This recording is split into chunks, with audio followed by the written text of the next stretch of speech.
Hello and welcome to this edition of Minstrels on the Block, where we bring you the finest singer-songwriters in the Valley area. This week we have a man, David Schwimmer, who I predict has some pretty interesting and cool things to say. Hey, so David, good to have you on the show, man. Thanks, my pleasure.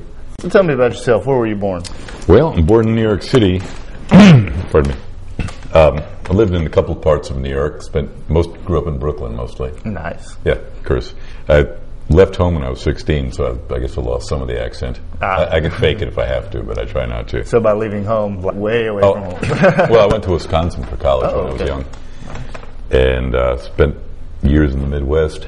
Then moved to Buffalo, New York for my first grad school, and then moved out to L.A. for a year. Then I went back to second grad school in eastern Long Island, but I did my field work in Montana. Cool. And I spent all my vacation time in the West Coast, so I traveled back and forth quite a bit. Nice. Been all over the place. Yeah, I guess I haven't been to Hawaii, but I've been to all the other states. Wow. I think all the other states and all of Canada. Nice. Yeah, I'm a geologist by profession, so you travel, and it's part of the work. Yeah. So backing up a little bit, tell me about your family, where you came from. Well, my parents are New Yorkers, second generation New Yorkers,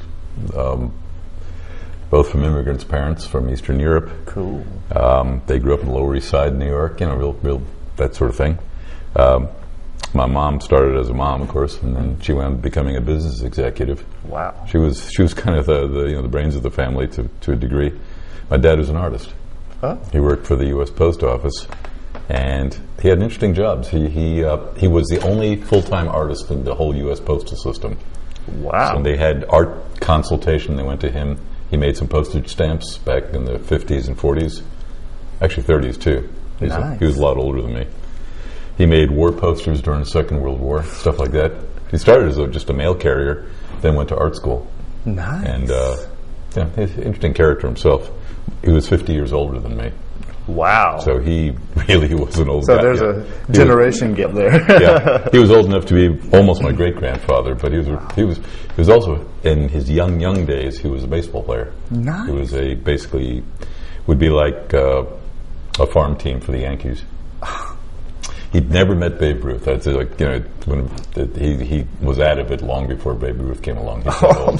That's cool, but he was an incredible baseball player. I mean, even when he was in his 60s, and I was 10, he was still the one they always chose for the pickup games. Man. Yeah, he was quite some little guy too. So, what made him get out of baseball? I don't know. I never got all the stories, and I had a feeling there were some stories I didn't want to get from Dad back in the 20s and 30s. I think he was a little bit of a low key hustler, shall we say. He didn't get married till he was in his 40s. Man. So he had a pretty wild life. Nice. He's a cool guy. Very cool guy. Yeah, he lived to be 97. Man. Which is cool too. Not a bad thing. So I had interesting parents, but I don't know how it is. Even if your parents, when you're older and you realize they had interesting lives, you don't know it when you're a kid. Yeah. They're mom and dad. They sound good on paper, or in other ways, but it's hard to tell what they're like when you're a kid because they're just mom and dad. Yeah. So, but I think they were pretty interesting. My life till I left home was pretty ordinary. Except for I did start music early. I can't think of a whole lot else really exciting. I was just a kid. We'll get to your starting music. Yeah. But I got one question. What led you to want to be a geologist? Actually, I didn't until I was in college. I started as a pre-med major because I was groomed to be a doctor like my uncle, and you want to be a doctor because you make a lot of money. Yeah. So I started in pre-med, and I really didn't enjoy all the courses, but I was kind of career driven, and then I actually broke my arm and my collarbone in some wrestling matches in college. I was kind of a rowdy type, and I spent too much time around hospitals and doctors, and I thought, this is really boring. I was thinking, I don't want to do this. It's just dry. Even though medicine can be fascinating, and I admire doctors, just didn't see it for my life. I wanted something a little more outdoorsy and more fun. So I switched to being a major in what's called paleoanthropology. That's human evolution. Yeah. Because that sounded really cool, and I studied that for a year or so. And then I discovered that that's a really great, interesting field, but the employment is about maybe 100 people in the world. Oh.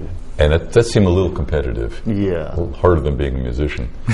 So I had taken some courses in geology, and I thought, this is kind of like that, but you're outdoors, you get to do stuff, you're looking at the world. Yeah. And actually what I do is a branch of geology called paleontology. Yeah. So that's what I am. I am by profession a paleontologist. Nice. And it turns out it worked out pretty well career-wise, because even though paleontology is not a hot employment field, it lends itself to other fields. Mm-hmm. Like my first job, real job, 9 to 5 office job after work, was environmental scientist. I actually got a job. This almost nobody knows this. I worked for Jacques Cousteau for a year and a half as a consultant right after graduate school. Wow. And that was a super job. Man. Yeah, I ghost wrote books for him. And I advised on the TV scripts and such. Had some interesting experience there. I wasn't on stage, but we did things at NBC in New York and serious, major studio stuff. I was just in the background, sort of, coaching. Did you ever write on the Calypso? No.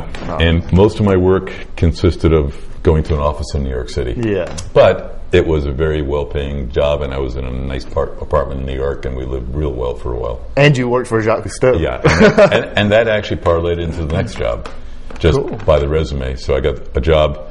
Because I worked for Cousteau, I got a job as an environmental scientist at a consulting company in Buffalo, New York for 3 years. And I had some interesting high-profile jobs. That's when I worked on the Alaska pipeline. I worked on a couple of big oil and gas projects, and I learned a lot about commercial geology, which they don't teach you in school. In fact, my students get the benefit of that because I know something about oil, gas, and real money in that way. Wow. So I had really interesting sort of career, but I felt like I was getting away from what I was really interested in. I still wanted to work outdoors more, not just paperwork. And I also wanted to work on ancient life, which is what I was really interested in, which is what I do. So I actually quit the job there. Well, I made it so I could quit gracefully. Yeah. And I spent a year looking for work, and during that year I worked as a full-time musician because that was to make some living. Now, what was that? What you said you started music pretty early, so. My mom just bought me a guitar when I was 11. Oh. So that's real early. It wasn't. Well, yeah, no, I mean. And she gave me some lessons. I had some lessons, and they were trying to teach me jazz guitar, which is, if you know what jazz guitar is like. Hard. Very hard. And all that choppy, every chord. And that's, for a very beginner, that's a tough way to begin. Yeah. And I was playing this gigantic old Gibson, studio thing the guy had. It was a gorgeous guitar, but very hard to play for an 11-year-old kid. Yeah. I was a big kid, but still. Yeah. So I took a couple lessons, and I gave it up because I just couldn't really master that kind of level of chords. So a good friend of mine who was a really, really good musician, he was my age, but he was already playing viola in an orchestra at 12. And he had this wonderful old Martin single 018 that was an antique that he played, and so he showed me some chords and a little bit of finger picking because he was a really super musician. And that was my real lessons in guitar. Cool. So I've been doing finger picking ever since. Sweet. We'll pick up on that just after we watch this, one of David's songs. We'll be right back. Hi, I'm David Schwimmer. I'm going to sing my first song's called, I just call it the dog song. You'll see why. And it's by the way, it's not autobiographical, so don't read too much into it. You'll also see why about that.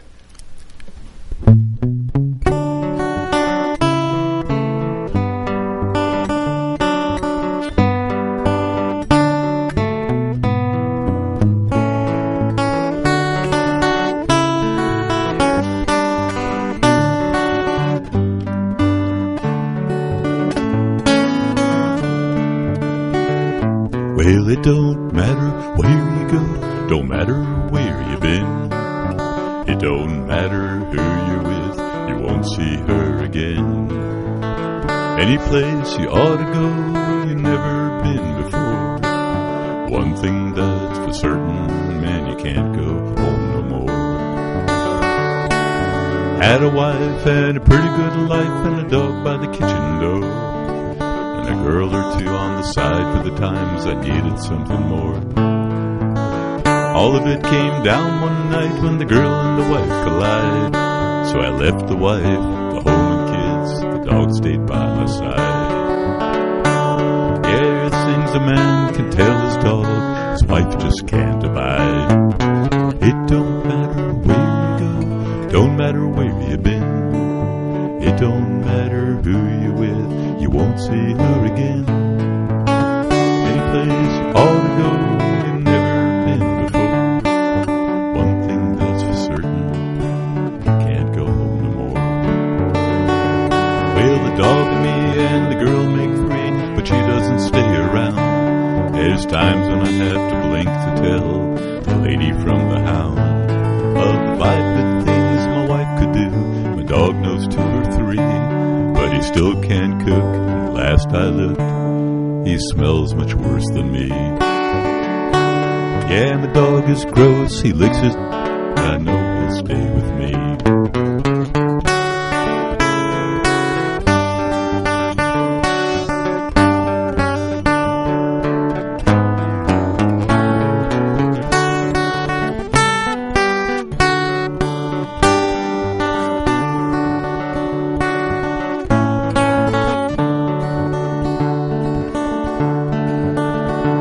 Well, for 5 years now, the dog and me have wandered safe and free. But he's getting old in dog years, he's over 93. When it comes his time to go, I'll look for one to love me so. A wife, a dog, I think I'll know whichever one comes free. Yeah, I looked around and at the pound I found the one for me. It don't matter where you go, don't matter where you've been. It don't matter who you're with, you won't see her again. Any place you ought to go, you've never been before. One thing that's for certain, man, you can't go home no more. Yeah, one thing that's for certain is